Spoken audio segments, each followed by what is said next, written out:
Time. There we go. What's up, comic book fans? Pete here from Comic Books Transformed, where me and my good friend Brian over there discuss comics that have been adapted into streaming shows and movies. We have been covering Spider-Noir. We've been doing it piece by piece. We don't like to do a whole season of a show in one shot.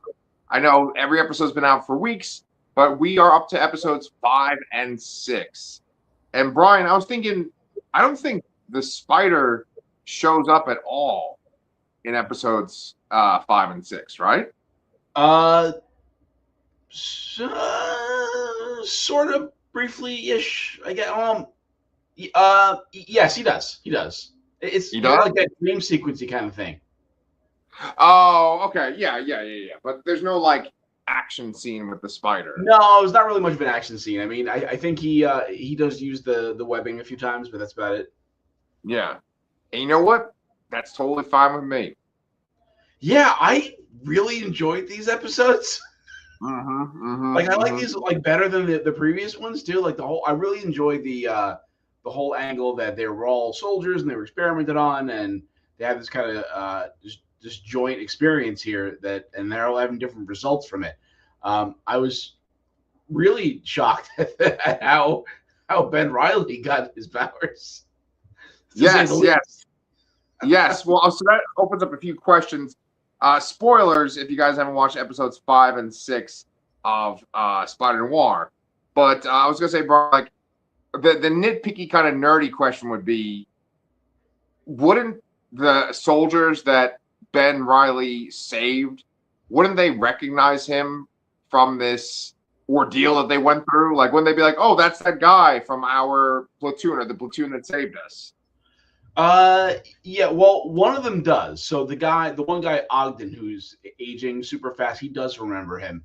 But it seems to me like, although he at least crossed direct paths with Flint,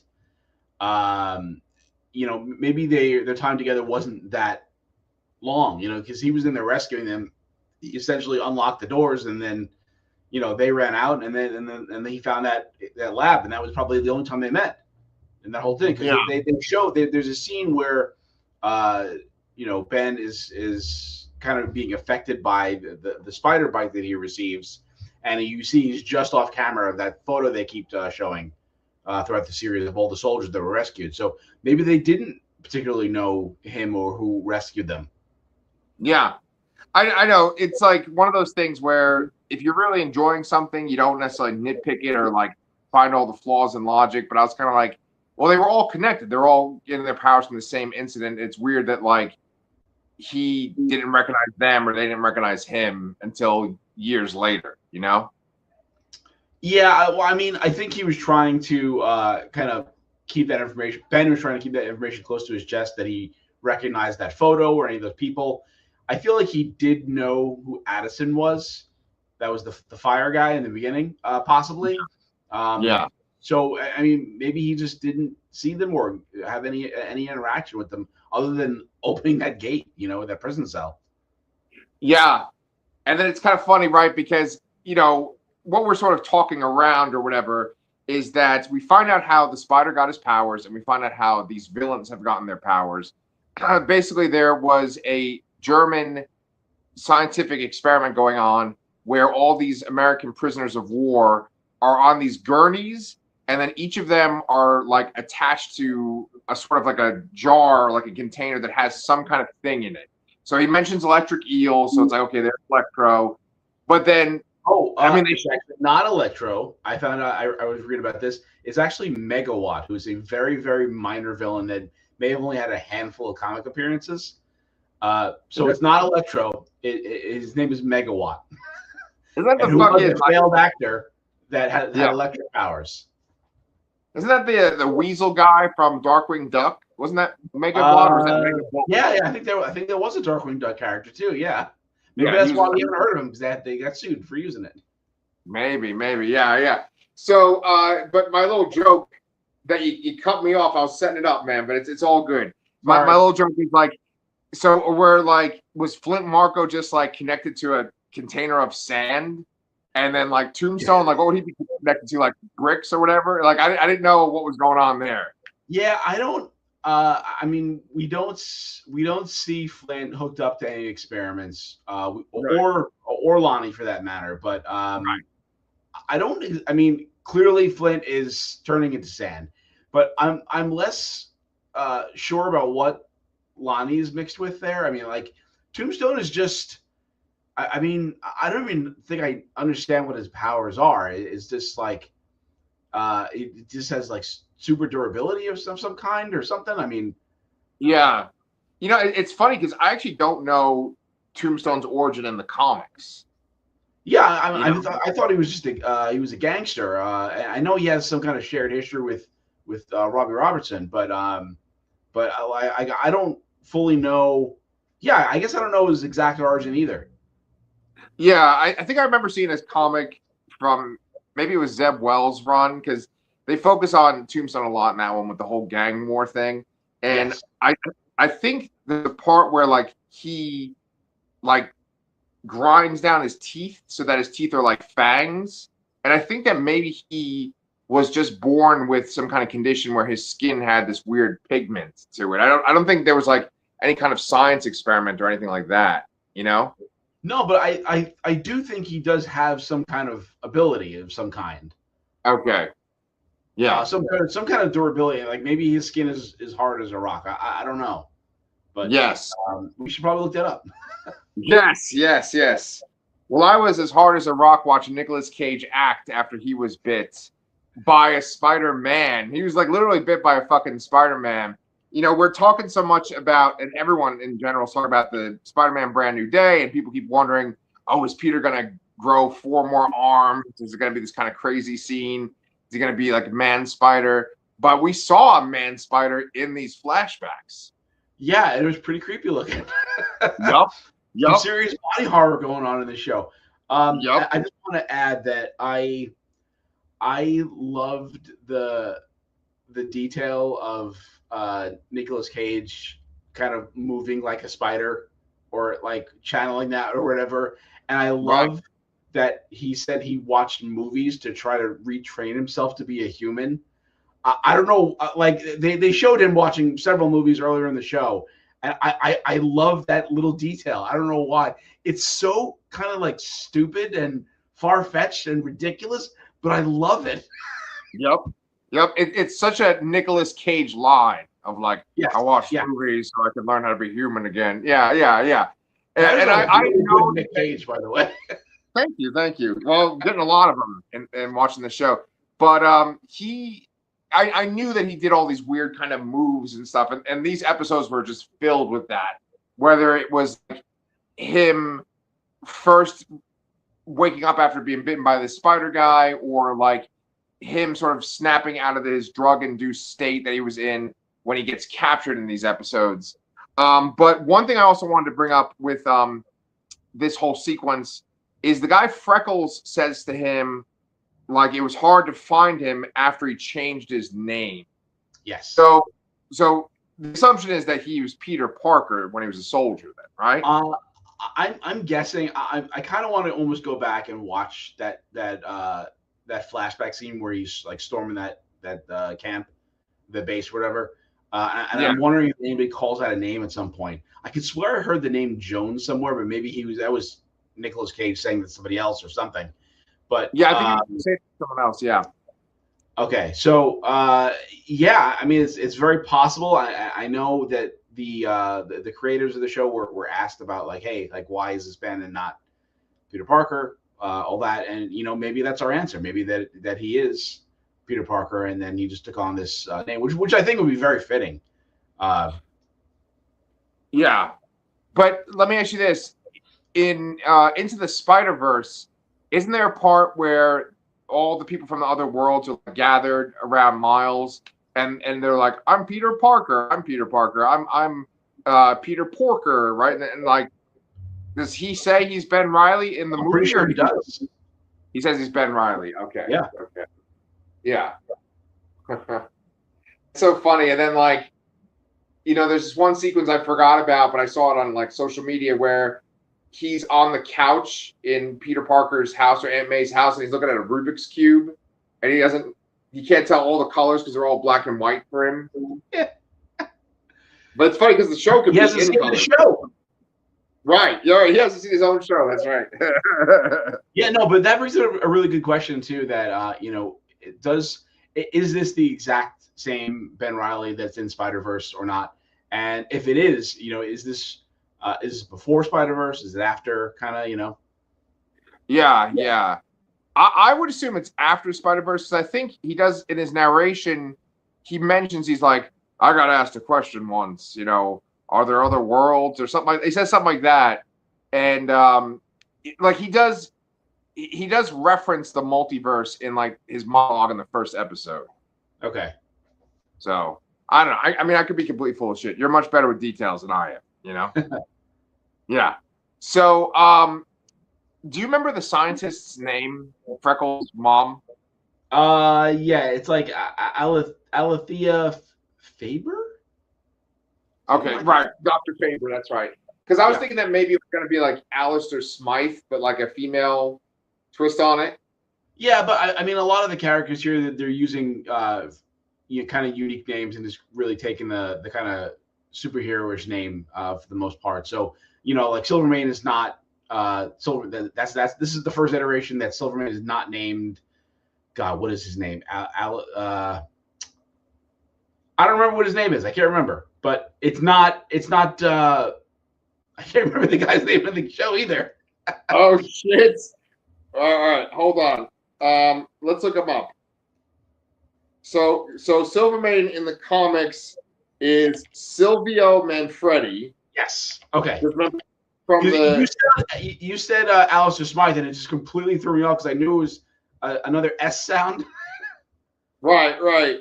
So his name is Finbar or Finn Byrne, and I'm assuming that's like inspired by like John. Well, I mean, you don't say Byrne, right? Say John Byrne. I think they call him Mr. Byrne. Byrne, yeah. So that's his name on the show, and then I also wanted to look up this scientist because like in like her voice sounded so familiar. The one that was the Dr. Alethea Faber, like you said, and then Amy Aquino played her, and I just want to see like what else she was in. I was thinking that maybe she was the mom from Heroes. She just seemed really familiar. Looks like she's not really in anything that I know. No. But yeah, that she just seemed really familiar, that scientist woman. And she was a doctor in Falcon and Winter Soldier. Oh, okay. Well, still Marvel, yeah. But anyway, like regardless, I really liked what they did with her because they made it to where she was slightly sinister, but really it was based upon her devotion to her son and like just saving her son by all means necessary.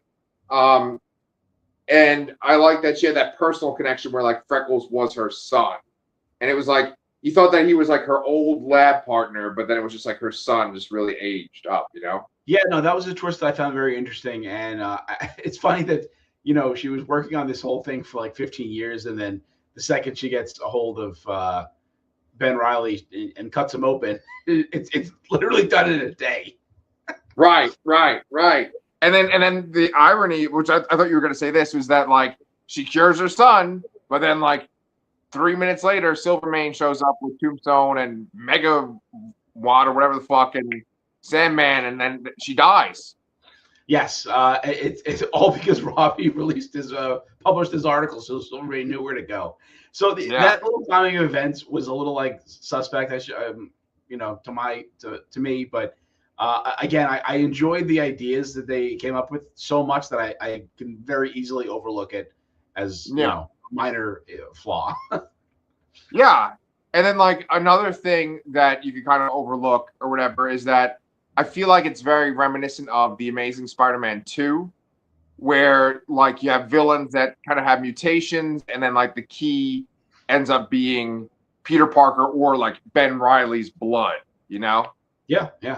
That's a good call. I didn't even think about that, but that makes sense with, with Harry. Well, yeah, Harry Osborn trying to cure himself, and I guess Electro too in a way. In that. Yeah. Yeah. So yeah, it's been a while since I've seen the Amazing Spider-Man 2, although I did like it at the time. Yeah. Yeah, I kind of like that idea. I like the idea of like villains' origins being connected to Spider-Man's origin. I know they did that a lot with like Ultimate Spider-Man, like the Ultimate Spider-Man comics. Yes. I think it kind of makes sense when a lot of them are like sort of insect themed or animal themed, and they're usually connected to Oscorp. There's no Oscorp in this though, and no Norman Osborn or Harry Osborn. Yeah, but I think that's fine. I think they were trying to stray away from a lot of the more established characters. That's why we have Megawatt and not Electro. I mean, Sandman is pretty established. Tombstone is fairly established, but much lesser known than even Sandman, I'd say. Yeah. But they are just making those kind of changes here now. Like we have Robbie, but we don't have J. Jonah Jameson. He's not the head of the Bugle or anything like that. We don't have an MJ. We have Ruby instead. There's no like Aunt May or anything. There's a lot of missing major touchstone characters in the Spider-Man mythology here. So I can understand why there's not a Norman Osborn, or maybe that's something that can come up in another season. Yeah. Have they talked about making another season of the show? I have not heard anything, but I mean, when I put it on Prime, it says, number 4 or something like that. So, and I think people have generally liked it that have watched it. Like it's getting some decent ratings. Yeah, at least. I keep having people tell me, "Oh, I thought it was a movie."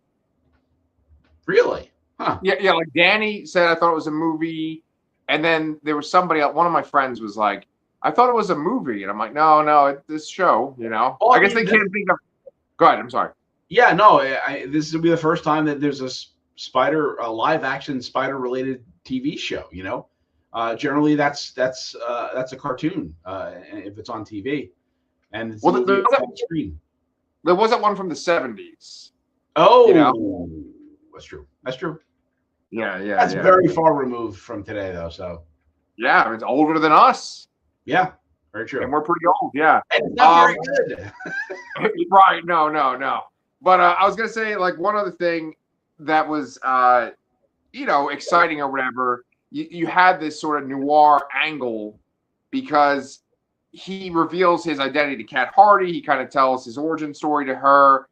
And then by the end of the 5th episode, because she wants to save Flint Marko, who's dying from having his powers, she goes and talks to Dr. Faber.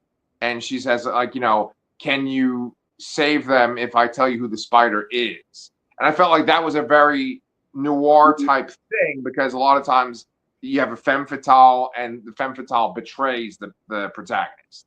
Yeah, which is especially interesting because they had just previously agreed to kind of run away together, right? 5 minutes earlier, and, right? And the scene with Nick Cage and the secretary and the diner was also fantastic. Yes.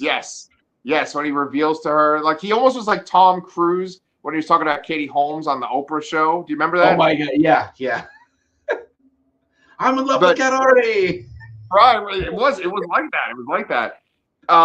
But it was funny because when that scene was happening, I was thinking about how you had said to me, like, well, like what else are they gonna do with this show? Like, where else could they go? It feels like it sort of has run its course.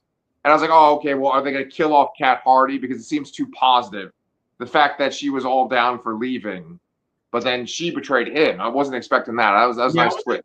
I certainly wasn't expecting that either. And now that we've gotten the kind of the origin of the powers out of the way, which I think was a really nice little segue here. And then, now the lab's exploded.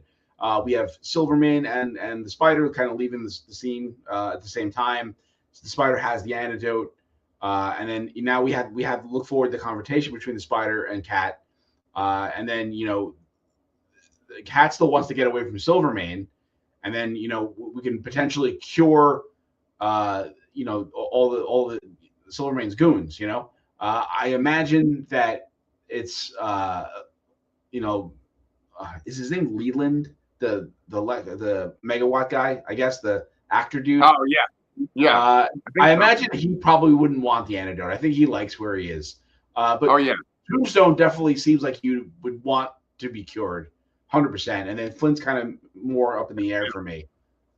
Yeah, yeah, and I'm really glad that you brought Megawatt up one more time because his characterization is another exciting part of the show, right? Because he's like quoting Shakespeare. He was like a subway car driver, but then I guess he like was underneath Broadway. I guess he was an aspiring actor, and Yeah. so like he gives like a little soliloquy before he kills a guard in the prison when they break him out, and then he like charges up and then kisses the male guard to kill him.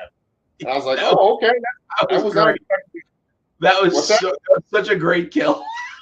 I know. I just, he's twisted. And, as soon as we had that scene where the goons were confronting Dr. Faber and her son, I was like, okay, well, they're going to die. And then they're like, oh, okay, well, he's right there. He's going to kill them both. Yeah, yeah. So, so you mentioned that he kissed the guy after he charged himself to kill him there, but I didn't see that as like a homosexual thing. I saw that as almost like a cartoonish Bugs Bunny Yeah. sort of thing. Yes.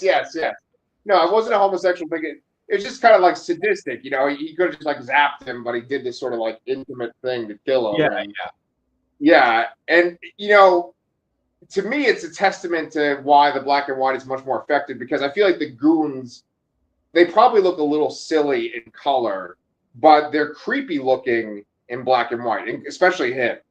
Yeah, part of me wants to go watch something I've seen already in the color just to see what the color palettes look like. I'm really especially curious about what the Sandman stuff looks like. Color, as well as how Tombstone's makeup looks in color as well. Yes. Maybe that kind of will give a hint as to what was in that jar that he was attached to. Right. Yeah. So I mean, it's just a lot of fun. I guess there's 2 episodes left, right? 2 left. Yep. Nice. Okay, yeah. So we'll be reviewing that. We just found out that another Amazon show that we really liked because we seem to be the biggest Amazon shills. Batman: The Caped Crusader is coming back for a 2nd season. Season 2 coming back very soon. What else do we have coming up? We have we're going to review Supergirl really soon. X-Men 97 comes back, I think, next week. Really great thing for us. And then we have Spider-Man Brand New Day at the end of July, so just about 30 days away here for us. And Lanterns too. Lanterns in August. We got a lot coming up. Yeah, man. The summer is superhero time. Yeah. So, guys, if you enjoyed this review, make sure you subscribe to our channel. Give us a like. Tell us what you like about Spider-Noir. And what do you call it? We can see next time what it's like when Brian and I kiss, if there's any sparks there. All right.